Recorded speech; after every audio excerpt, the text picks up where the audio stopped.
তুলা রাশি, তুলা লগ্ন, তুলা রাশি আর তুলা লগ্ন, আপনাদের যাদের এই লগ্ন বা রাশি আছে,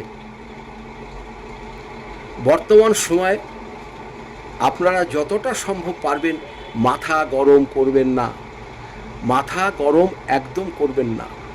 তার কারণ পঞ্চম গ্রহের যোগ সৃষ্টি হয়েছে, এতে আপনার পক্ষে অর্থর অভাব হবে না, কিন্তু পারিবারিক শান্তির অভাব আপনার জীবনে এখনই চলবে।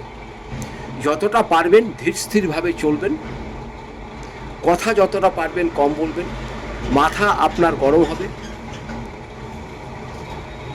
সন্তানকে নিয়ে একটু অশান্তির মধ্যে পড়তে পারেন, সেদিকে লক্ষ্য রাখবেন।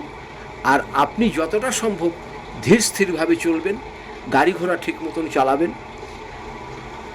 আর যারা দেখবেন ঘুম হচ্ছে না রাত্রিবেলা,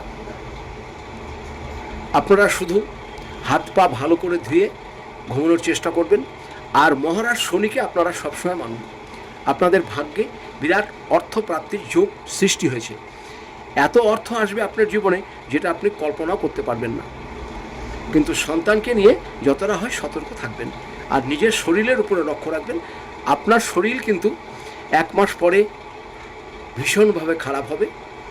যতটা সম্ভব হয় শরীর চর্চার চেষ্টা করবেন, খাওয়া দাওয়ার উপরে কন্ট্রোল রাখবেন, গ্যাস জাতীয় খাবার খাবেন না, বেশি রাত্রিরে খাবেন না। অর্থর জন্য আপনাকে চিন্তা করতে হবে না, আপনি খালি পারিবারিক শান্তির জন্য চিন্তা করুন। শান্তি পাওয়া খুব কঠিন হয়ে দাঁড়াবে। সবাই ভালো থাকুন, সুস্থ থাকুন। আপনাদের নমস্কার। শুধুমাত্র আপনারা একটি কাজ করবেন, পকেটের মধ্যে নীল কাপড় একটি, নীল অপরাজিতা ফুল বেঁধে শনিবার দিন আপনার পকেটে রেখে দিন। নীল কাপড়ের মধ্যে নীল একটি অপরাজিতা ফুল বেঁধে আপনার পকেটে সবসময় রেখে দিন। এটা পুরুষরা রাখবেন, মহিলারা রাখবেন। যত বাধা আছে কেটে যাবে। সামনে আপনাদের সময় খুব ভালো আসছে। ভালো থাকবেন, নমস্কার নেবেন।